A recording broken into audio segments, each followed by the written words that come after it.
Welcome back from the last video. In the previous episode, we talked about the Lantern Festival revelry.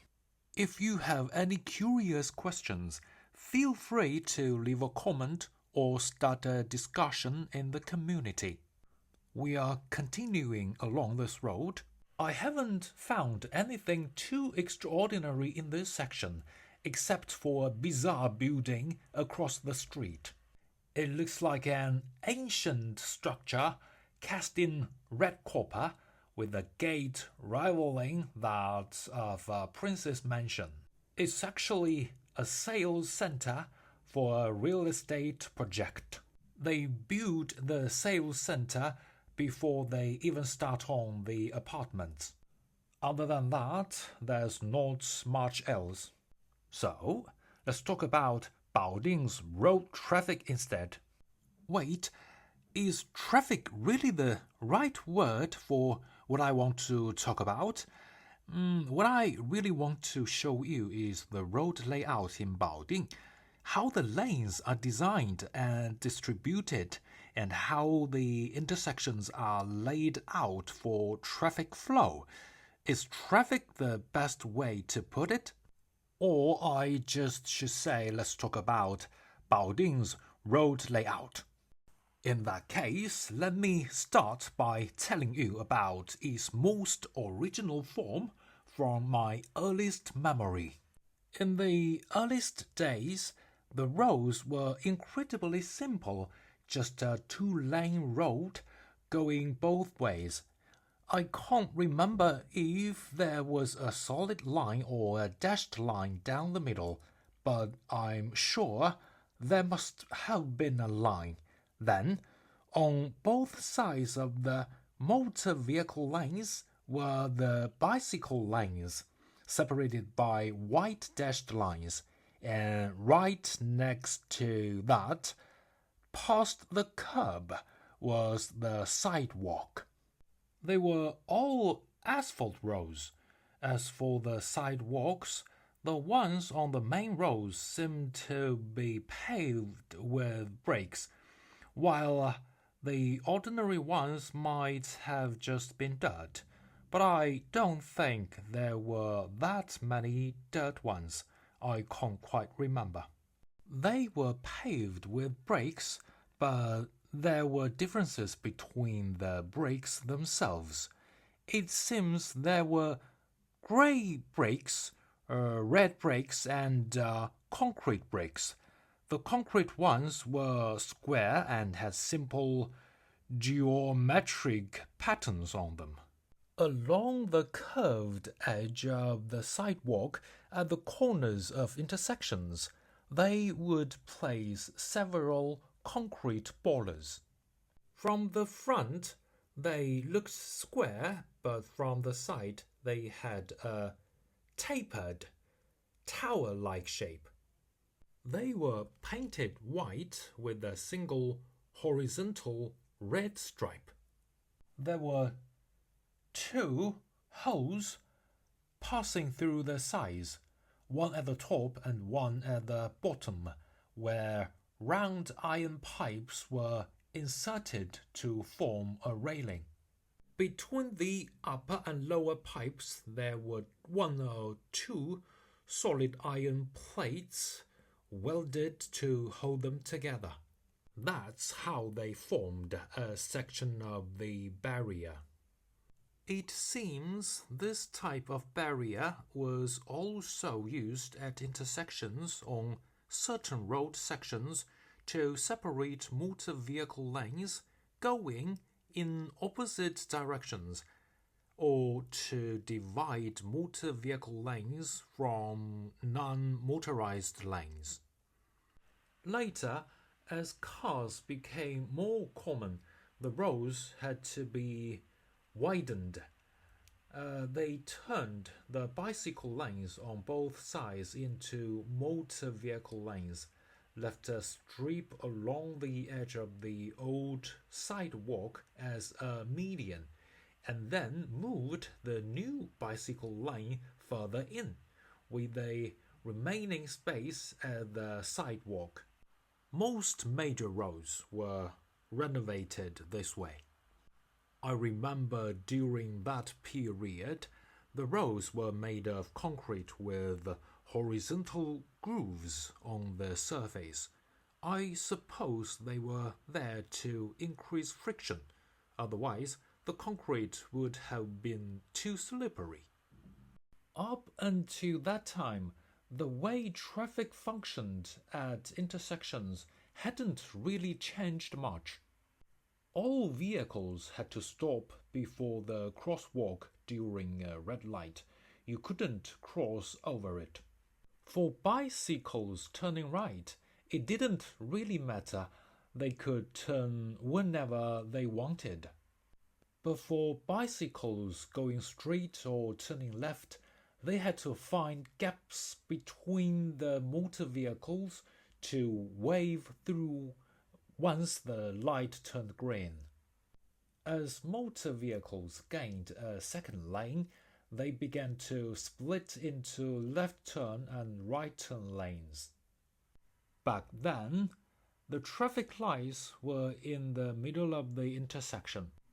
At major intersections, there were square pavilions, and at smaller ones there were round pedestals for the police to direct traffic. That's right. For a period of time, we had both police officers and traffic lights at the same time. I forgot to mention the very beginning. Back then, there was a circular police kiosk at one of the street corners. The officers would stay inside, and I think there was a telephone in there, a red telephone. When it came to directing traffic, they'd stand on a round pedestal right in the middle of the intersection. That was the earliest period. In those days, the police even carried sidearms. If anything happened, you went to the police and it worked, whether it was a thief or a hooligan. They handled everything. That's why there's that nursery rhyme. I found a penny by the side of the road and handed it to the police uncle. Back then, the police dealt with everything. They had guns and handcuffs. It was only later that they slowly split into different branches, like traffic police and criminal police. Nowadays, you certainly can't go to the police for every little thing anymore.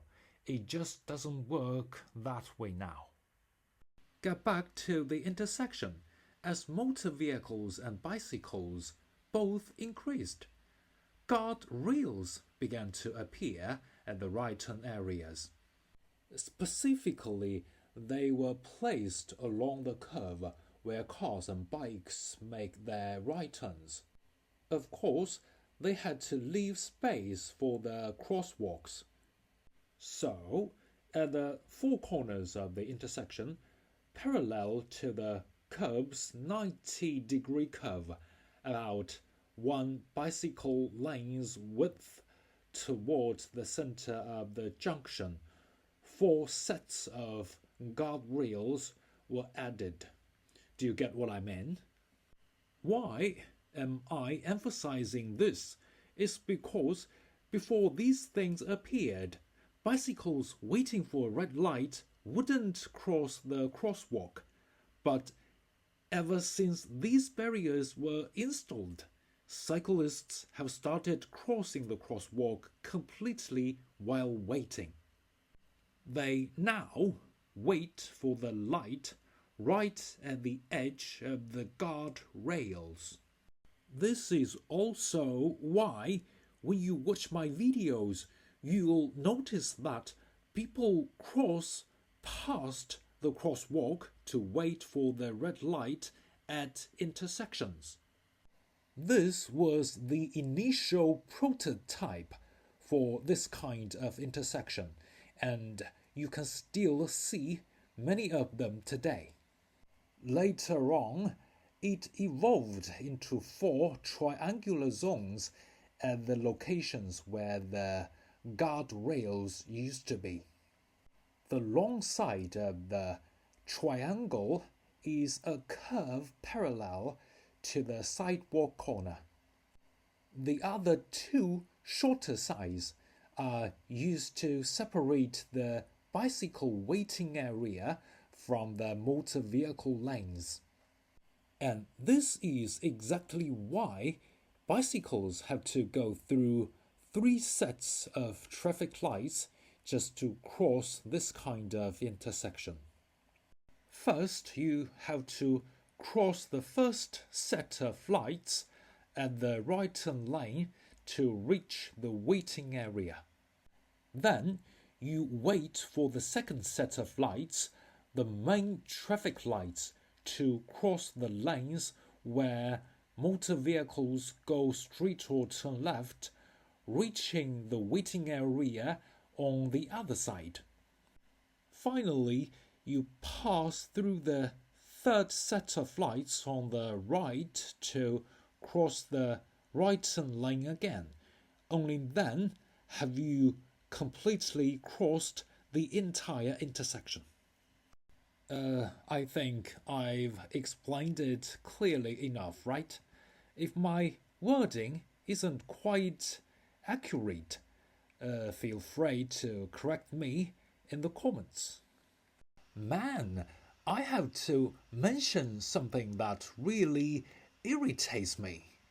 On the motor vehicle lanes here, whether you are passing through a small median opening, entering an intersection to wait for a red light, or crossing through to the other side, the lanes are almost never aligned. It forces you to keep switching lanes back and forth, which is a total hassle. I can understand why they design it this way at intersections. It's to fit in more vehicles waiting for the light. But when the lanes don't line up in other places either, it's just annoying. That's why in China, drivers prefer cars with fast acceleration, so they can grab a spot and claim the lane. This is probably one of the reasons why EVs are so popular. The instant torque means there's absolutely no lag when you start. Alright, that's all I have to say about the roads for today. If you have any questions, leave a comment or join the discussion in the community. As for what's coming in the next video, if you suggest a great topic, I'll go with yours first. But if not, don't worry, I've already got something planned. See you in the next one.